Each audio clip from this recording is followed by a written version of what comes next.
Hey, I'm Dr. Patten, and I am your instructor for, no, went too far. Um, SHS 310, um, Anatomy and Physiology. So, a little bit about me, really quickly. I was born in Mesa. That's probably not a thing that most of you know what is, aside from a table.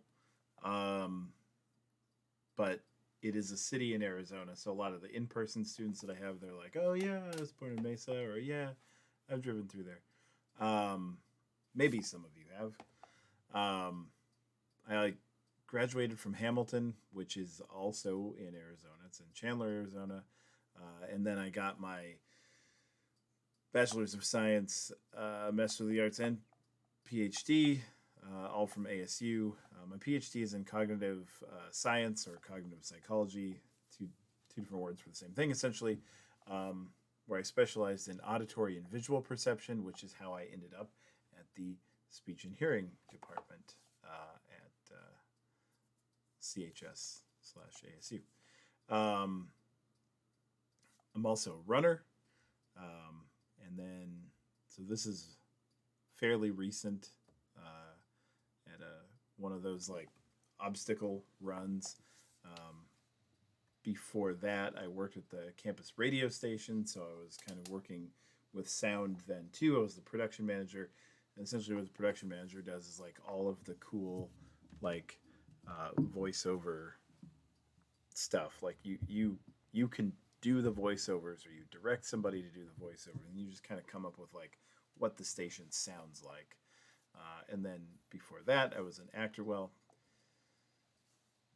before that, and also uh, fairly recently, was an actor, did some acting, and then also worked on sound in movies. So it's really been just audio stuff for my entire life. Okay, so these are three of the most recent studies that I've worked on.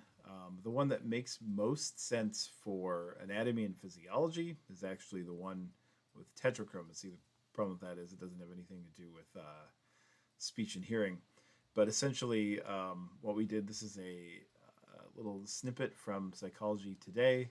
Um, we're looking for a fourth color cone. Most people have three color cones.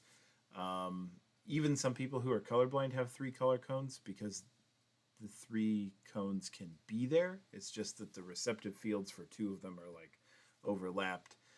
Sometimes they're not completely overlapped. Those people are called color anomalous. Sometimes there is only two cones, and that's like true um, color blindness. And there's it's extremely rare, but there are some people with just one cone. Um, and until about 10 years ago, I would say, um, tetrachromacy was just kind of it was like a pseudoscience thing almost. Like people didn't think that there were any people that could have four cones. Um, and then with the rise of more easily and easily available and affordable genetic testing, we figured out that there actually are some people who do have the DNA to give them four color cones. The problem with that is we don't actually know if they actually functionally have four color cones, and that's what I'm researching is how to figure out if they functionally have four different color cones. The other research that I've got here, if you take other classes with me, I talk about it um, in the beginning. It's all fun stuff, really cool stuff. So I guess this is a plug to take more classes with me. But okay, let's talk about the schedule of the semester. You're going to have six exams. Six? That's so many. It's true. But your lowest exam is dropped. You're going to have one exam for each section that we go through, which is neuroanatomy, respiration, phonation, resonance and articulation. That's four. Uh, Swallowing and orofacial myofunctional disorders. That's 5. And then a cumulative final. And that's 6. So the lowest of those is dropped. If you start out and, it's sometimes difficult to figure out how an instructor makes an exam. You don't do very well on the first one. Also, neuro is a really hard subject for most people. That's okay, because that one can go away and you can just, start with only like 5 exams, because that one will be dropped. Or if you do really well all the way through the class, then the final for you, if you're happy with all of your scores, is basically optional, because if you didn't take it, it'd go in as a 0.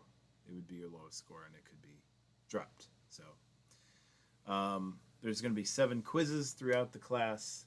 You're going to have 2 attempts for each of them. What I want you to do is on the first attempt, I want you to go through it, treat it like an exam. Don't use any notes or anything. Just see what you know and what you don't know. The second time through, get all your points. So use your notes on the quiz. The second time through on the quiz, there's also 7 labs.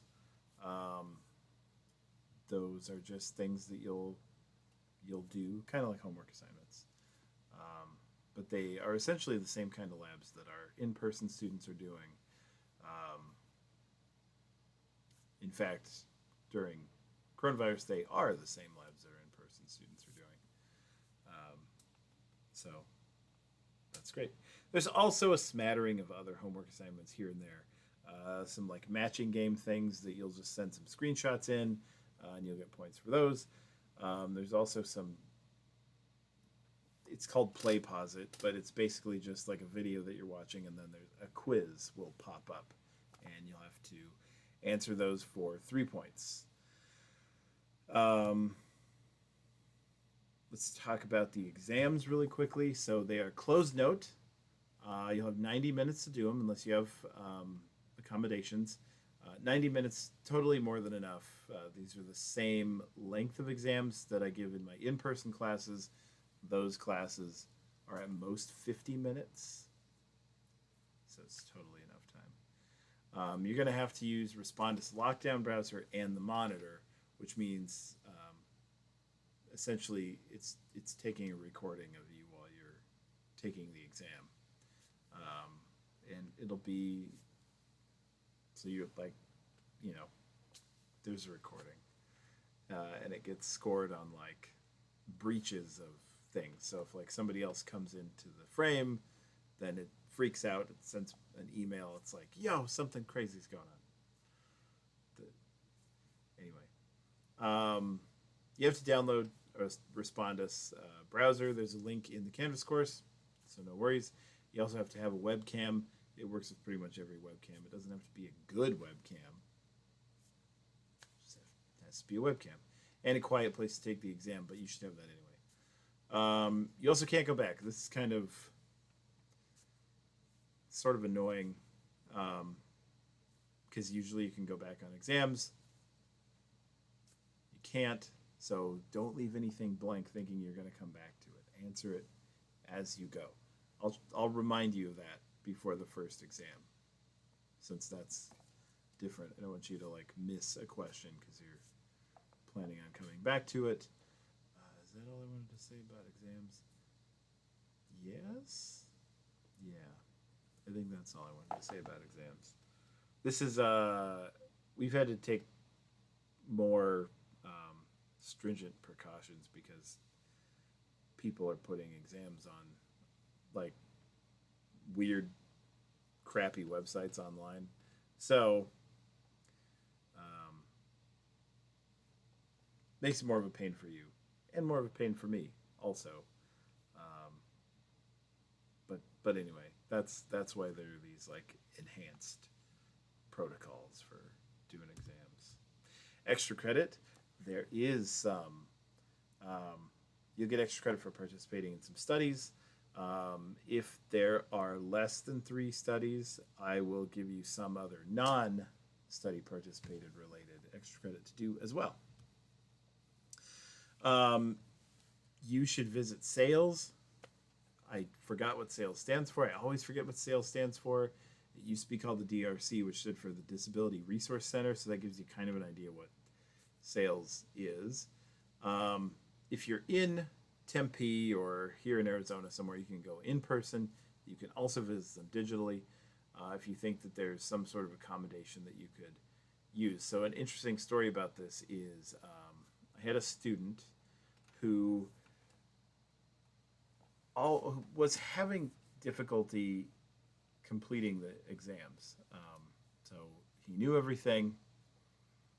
Like when we would discuss the exam, and he's like, I just can't like get through the exam. This was in person, so it was, I think, a 45-minute class, but still, it's not a long exam. And like he'd know it all. And I went back and I looked, and it seemed like he got through the first 20 questions, and then it was like nothing after that. The first 20 questions, if you just grade those, they looked really good, like almost 100%, sometimes 100%, sometimes over 100% if there was a bonus question in there. And then like the second half of the exam was just like untouched. And so I told him, you should go to the DRC because it seems like you're a really slow reader. He went to the DRC. It turned out he had dyslexia, and he's had dyslexia his whole life. It just never really was noticed by anyone. And he got accommodations. And anyway, he like came back and was like, I'm so glad you told me to go to the DRC because now like I get extra time and I do really well. And he is going to medical school. I don't know if he already got in or he's just like about to, something like that. But it's something really cool. So it's a lot of things that you might not even think about, right? Things like dyslexia, test anxiety, auditory processing disorder, things like that. And also things that you do think about, like if you have difficulty seeing or hearing, or that, of course, you should also talk to SAILS about that. But there's a lot of things that are more, I don't know, less commonly talked about in society. But anyway, if you have any difficulty at all while you take any class, not just this one, any of them, you should go talk to SAILS and see what happens. The reason for this is it never hurts to find out. If you don't qualify, no one knows. It's not like they tell me, hey, your student tried to get accommodations and they don't need them. They don't do that. They don't tell anybody. It's all confidential. And if you do qualify, it could be the difference between success and failure, like the student I had who ended up having dyslexia. So it's a good thing to find out about yourself, and could help. Okay, this class welcomes diversity. So I come from a diverse background. I'm also on the CHS Jedi Council. Jedi stands for Justice, Equity, Diversity, and Inclusion. I'm also on the HPEN. In the HPEN? Well, it doesn't really make sense. The HPEN is the Health Policy Equity Network. I'm a member of HPEN. That works. I'm a member of HPEN. I believe in equitable treatment for everyone. The problem is there's not a whole lot of diverse topics in this class. It's anatomy and physiology. Everybody pretty much works the same when you get down to the anatomy and physiology. So we're not really going to talk about diversity a lot in this class. But if you have issues or just things you want to talk about in this realm, go ahead and send me an email. And that's it. So I'll see you in the first discussion. Shoot, I forgot what I put in for the first discussion on this one. It's not ice cream flavor. It is. It is. It's your strangest broken bone. That's what it is. And ice cream flavor, because not everybody's broken a bone. Not everybody likes ice cream. Hopefully, there's no one who hasn't broken a bone and doesn't like ice cream, because I don't know. I don't know what you're going to do. And then what happens when you do break a bone? because you break a bone, then it's like a free, guiltless ice cream. Anyway, I'll see you in the discussion, and hopefully you are looking forward to taking this class. Hopefully you enjoy this class, and I'll talk to you throughout. All right.